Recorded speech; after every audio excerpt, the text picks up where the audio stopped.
Happy Friday the 13th. Today on Outside the Box Reviews, we are taking a look at the Mezco Cinema of Fear 12-inch Jason Voorhees figure from Friday the 13th Part 7, The New Blood. It seems like Mezco's kind of gone back and done an iconic horror villain from every single one of the major franchises.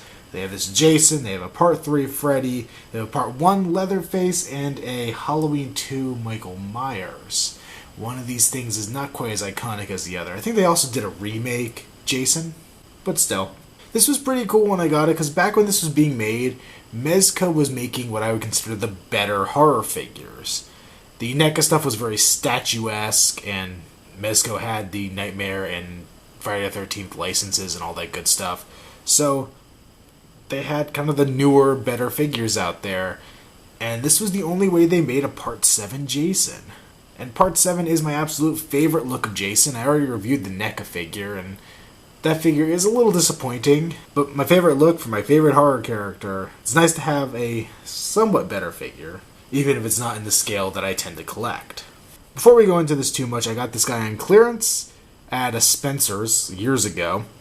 I think he was about $20, which isn't a bad price, considering for a Sideshow one, which is a nicer version, nicer 12-inch version, you were going to be paying maybe, I think, around $75 when they were new, if I remember hearing that correctly, and now they go for a lot of money, especially with all their accessories. But this is not a horrible way to get a 12-inch Jason figure. Jason comes with a few accessories. He comes with his machete here.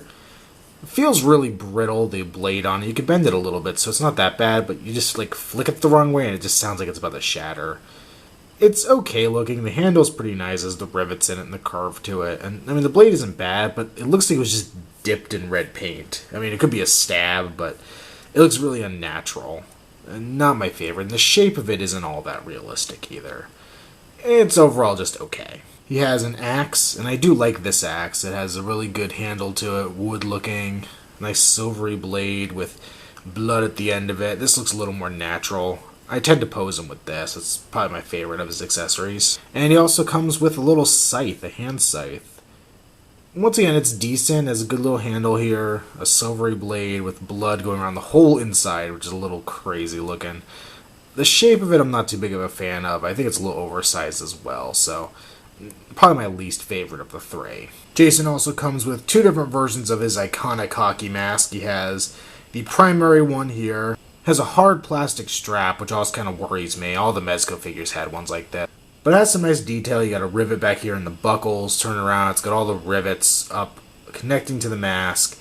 You can see a bunch of gunk on it. That's actually my doing by accident. I kind of messed up the mask a little bit, trying to make a cast of it, and it didn't really work out all that well. But it is a decently shaped mask. I actually really like it for the Part 7. It has the chunk taken away on the side. It's got the axe wound up here, the triangle in the middle of the head. It has all the necessary holes. And really the only thing it's missing is, I believe, a rivet down here. I believe that's the only detail really being omitted here. But very well done mask. I wish this strap was soft rubber or something so it fit on a little better and I wouldn't have to worry about breaking it. He also comes with a cracked in half mask. If you've seen the movie, towards the end, the psychic tightens the mask on him super tight and it eventually cracks open and reveals the face of Jason in that movie. And this doesn't really fit him all that well, but it's kind of a cool accessory, especially if you have him unmasked on display. You can kind of put this by his feet or something and it looks like the mask was ripped off of him. This is what I mean. With the cracked mask, it really does not fit him correctly and it really just kind of hangs off his face. But honestly, I think the face is done fairly well on this figure. He's got the disgusting side teeth here, the bone around his eye, all the cuts and cracks on his head, the holes where the nails were shoved in. His eye looks really crusted over and dead. His teeth are all nasty and messed up. A lot of good detail on the figure. His ears all decayed on either side. Not as much detail on the back, but still well done. If we go down his back here, we have his spine. This is my big disappointment with the figure because it really doesn't look like the spine of Jason in the movie. It really doesn't look like a spine at all. It's like 3 rows of little dots of bone. It really doesn't look like a spine, which is very disappointing. But you can see we have a soft cloth shirt. It's kind of a low quality material, but it's there. The front is a lot better shaded. There's some different colors on it, a lot more holes. You can kind of lift it up and see there is a completely sculpted upper torso here. It's all done with kind of a rotocast vinyl, which is fine. He has his chain around his neck, which is completely removable. You just take it and pop it off, and it actually is a nice metal chain, which is very cool. Down his arm, he has the skeleton-looking hands, and a bunch of nice tears in the clothing. Same with the other side. He's got his belt, and his pants are all vinyl, and they kind of have a greenish tinge to them. It's all sculpted in tears and cuts, and you can see his exposed knee. Not quite so much on the back. Torn up bottoms of his pant legs, and he's got his boots down here. Now the big issue I have with this figure is he needed ball-jointed feet. He does not have ball-jointed feet, and they really do suffer because he has a very hard time standing. Speaking of articulation, he has a ball-jointed head.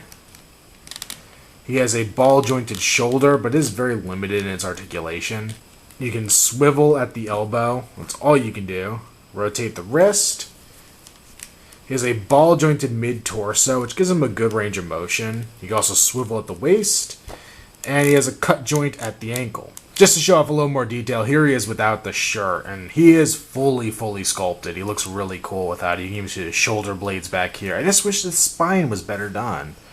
A lot of nasty, decaying skin. The paint job on it's pretty darn good. He's got a cut up here on his wrist you couldn't see before. His guts are all hanging out. He's really impressive without the shirt on, honestly. You can even see he has a cut around his neck where the chain goes, which is a nice detail.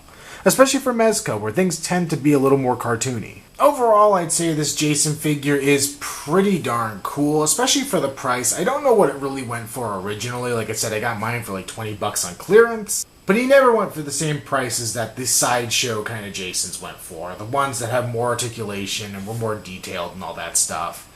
So, you kind of have to forgive it on some levels for its shortcomings. Yeah, the articulation isn't great. Yeah, it doesn't stand up all that well. Yeah, the clothing's not the best quality. The mask isn't what it could be. But you know what? The sculpting on this guy is pretty damn nice. I really do like how well he's sculpted and how well he is executed overall. So I'm going to give him a recommend. I think if you had the sideshow version, which I don't, or if you had a really cool custom or something, you would have no need for this. But if you wanted a 12-inch Jason and you don't want to spend a whole lot of money, at least back when this guy was available in stores, this was a pretty decent way you could go. It's been another Outside the Box review. Stay tuned for more to come, and remember this Friday the 13th, stay away from Camp Blood.